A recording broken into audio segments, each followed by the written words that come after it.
Hello दोस्तों, welcome to bio two booster, boost your biology and boost your future. हम पढ़ रहे हैं इकोनॉमिक बॉटनी, ठीक है। और उसका जो हमारा थर्ड टॉपिक चालू है जिसमें हम राइस को पढ़ने वाले हैं। हमने इससे पहले वीट और मेज को पढ़ा है। अगर आपको वो वीडियो देखनी तो आप पीछे भी जाके देख सकते हो। आज हम पढ़ेंगे राइस, ठीक है। जो राइस है उसका जो नाम होता है ड्राइजस ताइवा होता है, बोटेनिकल नेम। इसकी फैमिली ग्रामिनेसी होती है। फ्रूट कैरियोप्सिस होता है। ओरिजिन कहाँ चाइना से हुआ था 8000 ईयर बैक, ठीक है। Indo China region is considered as the origin of rice and ये एक ओल्ड वर्ल्ड क्रॉप होती है जो कि स्प्रेड होती है from Indo China regions to Europe and USA. तो हम इसके डिस्ट्रीब्यूशन की बात कर लेते हैं। डिस्ट्रीब्यूशन में क्या है कि जो वर्ल्ड मैक्सिमम पॉपुलेशन की जो है इन इंडिया में, China and south east Asia में है किसकी पॉपुलेशन, राइस की। मतलब कि वेराइटीज है सबसे ज़्यादा, इसकी पॉपुलेशंस बोले वेराइटेबल हो। मेन स्टेपल क्रॉप है इंडिया की, और जो सेकंड स्टेपल क्रॉप है वो कौन सी थी, वो वीट थी। और ये है मेन स्टेपल क्रॉप। कल्टिवेटेड होती है डिफरेंट सीजन इन यूरोप्स में। और इसकी क्या है 2 लाख वेराइटीज है राइस की इंडिया में। और international rice research institute in Philippines में बना हुआ है, ठीक है। इन इंडिया में जो मैक्सिमम राइस वेराइटीज है हैव बीन डेवलप हुई थी IARIC, जिसकी फुल फॉर्म होती है Indian Agriculture Research Institute, New Delhi में है। जो कि common semi dwarf varieties of rice are कौन सी होती हैं, IR8 होती है और IR24 होती हैं। अब हम बात करते हैं बोटेनिकल डिस्क्रिप्शंस की। बोटेनिकल डिस्क्रिप्शन में क्या आता है, हर्बेसियस प्लांट होता है जिसकी जो हाइट है 2.5 मीटर होती है।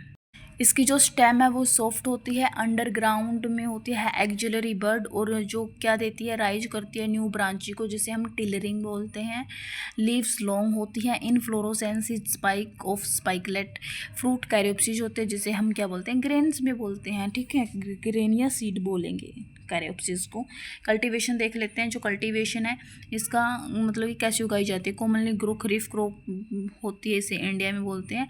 सीड को हम कल्टीवेटेड करते हैं summer season of June July with excess water के साथ। और जो सीड है वो ग्रो करेंगे तो सीडलिंग शो करते हैं, और जो सीडलिंग है आर ट्रांसप्लांटेड की जाती है फील्ड में, ठीक है। फील्ड प्रीपेयर्ड होता है बाय प्लगिंग के साथ। Excess use of fertilizer promote करता है क्रॉप की ग्रोथ को। वाटर रिक्वायरमेंट हाई होती है, इसलिए जो मतलब कि जीरी बोलते हैं ना, चावल की खेती को हम बोलते हैं जीरी की खेती, उसमें पानी खड़ा रहता है, उस फसल में वो खड़ा रहना ज़रूरी होता है, पानी की कमी नहीं होनी चाहिए। तो वाटर की जो रिक्वायरमेंट है वो हाई होती है। बेस्ट सॉइल होती है कल्टीवेशन के लिए, एलुवियल सॉइल होती है गैंगलोटिंग प्लेन्स एरियाज़ में। अब हम बात करेंगे कि इसको हम हार्वेस्ट कैसे करते हैं। जब क्रॉप मैच्योर होती है ड्यूरिंग मंथ ऑफ अक्टूबर और नवंबर के मंथ में, लीव्स और जो ग्रेन्स है वो येलो कलर के शो होते हैं, ठीक है। ग्रेन वाइट कलर का होता है, लेकिन जो लीव्स के ऊपर जो लीव्स होती है और जो ग्रेन्स के ऊपर हस्क होता है ना, वो येलो कलर का हो जाता है, इसलिए यहाँ पे ग्रेन्स का बोला गया है। जो प्लांट है वो कट करते हैं बेस से, और group of plant are stacked करेंगे टुगेदर, मतलब कि बना लेंगे, गुच्छा सा बना लेंगे, जिसे गद्दे नहीं बोलते हैं उसको। तो ग्रुप ऑफ प्लांट को स्टैक्ड कर देंगे, उसको बांध लेंगे। ग्रेन्स को सेपरेट कर देंगे बाय थ्रेसिंग मेथड से। और ग्रेन है कवर्ड विद हस्क के साथ कवर्ड होता है। ग्रेन हस्क जो है a part of endosperm and embryos को रिमूव करते हैं पॉलिशिंग ऑफ राइस के वक्त। पार्ट है कैलस का, उसे हम ब्रेन भी बोलते हैं। आफ्टर पॉलिशिंग जो राइस है लूज कर देते हैं its nutritions value, they are packaged in gunny bags में, उन्हें पैक कर लेते हैं। दोस्तों आज के लिए बस इतना ही। आशा है कि आपको मेरा समझाया हुआ समझ में आ गया होगा। अगर आ गया है तो लाइक शेयर एंड सब्सक्राइब जरूर करें। And thank you for learning with bio two booster. Keep studying, keep growing.